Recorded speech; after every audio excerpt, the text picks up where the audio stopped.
नमस्कार दोस्तों, आपका बहुत बहुत स्वागत है मेरे YouTube चैनल जिसका नाम है चेंज योर लाइफ में। दोस्तों, कई बार हमारे जीवन में ऐसी परेशानियां आ जाती हैं, हमें समझ में नहीं आता कि हम इस परेशानियों से कैसे बाहर निकले। कई बार हमारी ज़िंदगी बहुत आराम से कट रही होती है, तब भी हमें समझ में नहीं आता है कि हम आगे और क्या काम करें। अगर आपके जीवन में भी ऐसा होता है तो आज की कहानी केवल आप लोगों के लिए है। आज की कहानी एक छोटी सी चिड़िया की कहानी जो हमें ये सिखाएगी कि अपने जीवन को हमें कैसे बेहतर बनाना चाहिए और अपने जीवन में कैसे लक्ष्य को निर्धारित करना चाहिए। तो आइए शुरू करते हैं आज की इस कहानी को। किसी एक गांव में एक छोटी सी चिड़िया रहा करती थी। वो चिड़िया का काम था सुबह उठकर अपने बच्चों के लिए दाना लेके आना, उसे खिलाना और शाम होते ही सो जाना। जो वो गांव था वो बहुत ही घने जंगलों में बसा हुआ था, इसलिए उस गांव के आसपास पेड़ ही पेड़ थे और इन पेड़ पौधों के वजह से ही वहाँ पे बहुत सारे जीव जंतु भी वास करते थे।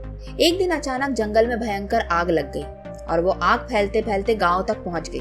गांव के लोगों में अफरा तफरी मच गई। सब लोग इधर से उधर भागने लगे, कुछ अपना घर बचाने लगे, कुछ अपने बीवी बच्चों को बचाने लगे, कुछ अपनी जान बचा के भागने लगे। इसी बीच वो चिड़िया भी इधर से उधर उड़ने लगी क्योंकि उसे भी अपनी जान बचानी थी। घोंसले में पड़े हुए अपने बच्चों की जान बचानी थी।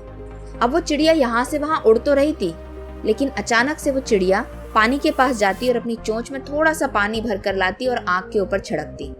ऐसा वो कई बार करती रही। ये सब चीजें एक आदमी देख रहा था। उस चिड़िया से कहता है कि तुम पागल हो गई हो, ये क्या कर रही हो? अपनी जान बचाओ और यहाँ से भागो। इतनी घनी आग को तुम इत्ते से पानी से नहीं बुझा सकती हो। तुम्हारी कोशिश पूरी बेकार जाएगी। इससे अच्छा है कि अपनी जान को बचाओ और यहाँ से कहीं दूर उड़ जाओ। चिड़िया ने बड़े ही आराम से सांस लेते हुए उस आदमी से बोला, मुझे पता है कि मेरे पानी डालने से यह आग कभी नहीं बुझेगी, लेकिन जब कभी आगे चलकर इस जंगल का इतिहास लिखा जाएगा, इस गांव के बारे में बताया जाएगा, तो उसमें ये भी बताया जाएगा कि इस जंगल में एक बार बहुत बड़ी आग लगी थी और उस आग की वजह से सब लोग इधर उधर भाग रहे थे, लेकिन एक नन्ही सी छोटी सी चिड़िया थी जो आग बुझाने का काम कर रही थी। उसे पता था कि उसकी चोंच के पानी से वो आग नहीं बुझेगी, लेकिन उसके बावजूद वो काम कर रही थी। ऐसा वो क्यों कर रही थी?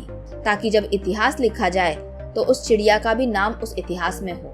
अपनी जान बचाने के लिए तो इंसान यहाँ से वहाँ भाग जाता है, जानवर भी भाग जाते हैं। लड़ाई में भाग कौन लेता है? तो दोस्तों, आज की इस कहानी से हमें बहुत सारी सीखें मिलती हैं। कैसे? तो चलिए जानते हैं। सबसे पहली बात तो ये कि ये जो दुनिया है, यहाँ पे बहुत सारे लोग रहते हैं और उन हर लोगों के जीवन में बहुत सारी परेशानियां होती हैं और ज्यादातर लोग केवल एक ही काम करते हैं, उन परेशानियों से दूर भागते हैं, उन प्रॉब्लम से दूर भागते हैं क्योंकि उन्हें उनसे डर लगता है। उनसे डर इसीलिए लगता है क्योंकि उन्हें डर होता है कहीं वो इन परेशानियों के सामने हार ना जाए। कोई इंसान अपने जीवन में हारना तो चाहता नहीं, हर कोई जीतना चाहता है, लेकिन जीतने के लिए मेहनत करनी पड़ती है, लड़ना पड़ता है। तो दोस्तों, दुनिया जहाँ जा रही है, अगर वो गलत रास्ते पे है तो आपको कभी उस रास्ते पे नहीं जाना है। सबसे पहली सीख यही है। अगर बहुत सारी परेशानियां आई हैं और दुनिया डर के भाग रही है तो आपको वहां खड़े होकर उन परेशानियों का हल निकालना है, उन परेशानियों से लड़ना है, ना कि उससे डरकर भाग जाना है। दूसरी सीख दोस्तों इस कहानी से हमें ये मिलती है कि वो चिड़िया है तो बहुत छोटी सी, लेकिन उसके इरादे कितने पक्के हैं, उसकी बातें कितनी बड़ी बड़ी हैं और वो कुछ ना कुछ करती जरूर। तो दोस्तों, आपको भी अपने जीवन में कुछ ऐसे काम करने चाहिए जिससे आपका नाम आगे भी याद किया जाए। और ऐसा तभी हो सकता है जब आप वो काम ना करें जो आम लोग बाकी लोग करते हैं, जो बहुत आसान होता है। जिस प्रकार एक क्लास के अंदर एक टीचर सारे बच्चों को पढ़ाती है, 30 से 40 बच्चों को एक साथ पढ़ाती है और सबको एक समान पढ़ाती है, लेकिन फिर भी केवल कुछ ही बच्चे ऐसे होते हैं जो क्लास में सबसे पहले नंबर पर आते हैं, दूसरे नंबर पर आते हैं और आगे जीवन में कुछ बन पाते हैं। सारे बच्चे पहली पोजीशन पर क्यों नहीं आ सकते? पहले क्यों नहीं आ सकते?